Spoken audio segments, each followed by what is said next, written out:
I got fooled big time, it seems. Some days ago we posted a video on the song Rich Men North of Richmond, only to take it down after a few hours. I assumed that the song was a genuine working class voice, which spontaneously got viral. Now it seems most likely that the song and its popularity were the result of an astroturfing operation by some right-wing people or organization. Some of our viewers thankfully pointed that out immediately. You can read up on the whole story on the web, which I hadn't done in time. What also made me suspicious about the song, unfortunately only after we had posted our video, was how the right-wing media, Fox in particular, were staging the singer, whose stage name is Oliver Anthony. It increasingly seemed to me like a scripted, orchestrated media ploy, almost like in the movie Wag the Dog. It's especially embarrassing and or ridiculous that I fell for this likely fake, genuine working class song for two reasons. First, my whole philosophy is based on a critique of authenticity. So, on the basis of my own philosophy, I, for one, should have seen through this song from the start. As I argued before, while of course not everything is astroturfed, authenticity is inherently paradoxical, and that which appears to be authentic is also always already non-authentic. The second, even more ridiculous, is that in the very same session where we recorded our first video on the song, we also recorded the next episode of our media theory series on Noam Chomsky and his analysis of media manipulation or manufacturing consent. In this very episode, which we'll post in a few weeks, I talked about how Chomsky's theory is a direct response to a long history of professional media manipulation in the US, going back to the infamous Edward Bernays. And now it seems that Rich Men North of Richmond was indeed just another Edward Bernays-style operation. If you don't know Bernays, he's famous for the so-called Torches of Freedom campaign, and therefore sort of the father of astroturfing. In 1929, he paid women to go on a protest march and smoke cigarettes as a seemingly feminist demonstration against the male privilege of smoking.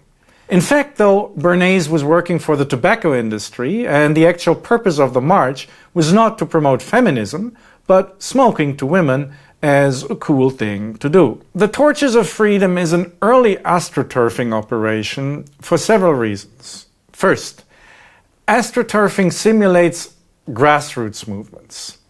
A fake bottom-up phenomenon is actually a top-down phenomenon. What seems to be a genuine or spontaneous expression of the people is a staged event organized and funded by corporate or political elites to manipulate people with the intention to get their money or their votes, or both.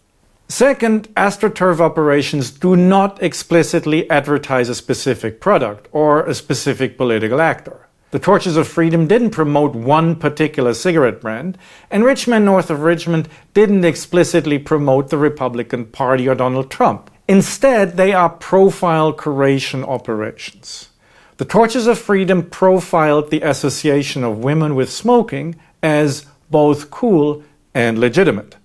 And Rich Men North of Richmond profiled the association of working class with right-wing as both cool and legitimate. Third, astroturfing functions in a clandestine way. The women hired by Bernays most likely didn't know for which purpose they were hired. And it's very possible that Oliver Anthony also wasn't made aware that he was put at the center of an astroturfing ploy. In this way, he may have believed in his authenticity, and perhaps he still believes in it. In a paradoxical way, the more authentic he appears, the more effectively he serves the non-authenticity of the campaign. In a nutshell, astroturfing puts staged authenticity in the service of non-authenticity.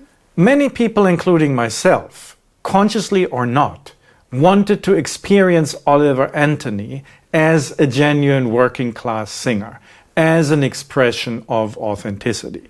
Astroturfing exploits authenticity nostalgia, the unfulfillable desire that in a post-authentic society authenticity can still be preserved. The successful simulation of authenticity is arguably the most powerful form of profile curation. Paradoxically, the more we believe or want to believe in authenticity, including in our own authenticity, the more vulnerable we become for profilicity. In short, we're all in danger of being Oliver Anthony, fooling ourselves about our supposed authenticity. Richmond North of Richmond shows how the simulation of authenticity has become central in politics.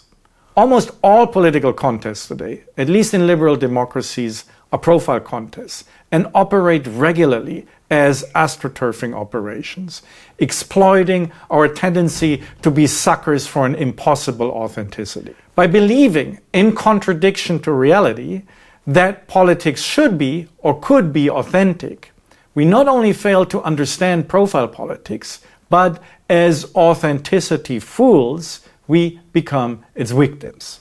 If it was an AstroTurf operation, Richmond North of Richmond may not only, and perhaps not even primarily, been aimed at raising the profile of the Republican Party among working class people.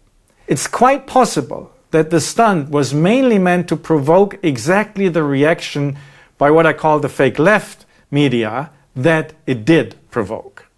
It may have been intended to produce another Hillary Clinton calling right-wing voters deplorables moment.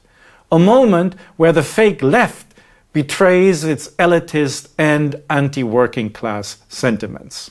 Practically the whole mainstream left media dismissed the song as right-wing, and thereby tarnished the profile of tens of millions of people who liked the song.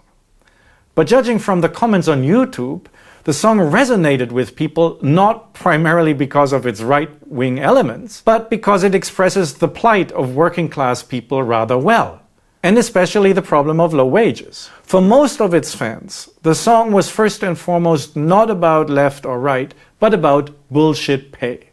By profiling the song and its listeners negatively, the fake left media may have only fostered more resentment against itself among working class people. If there was still a real left in politics, and if it wasn't all about profile politics, the left might not have focused on the right-wing profile of the song and of its fans, but, for instance, used the fuss it created for instigating strike action for higher wages.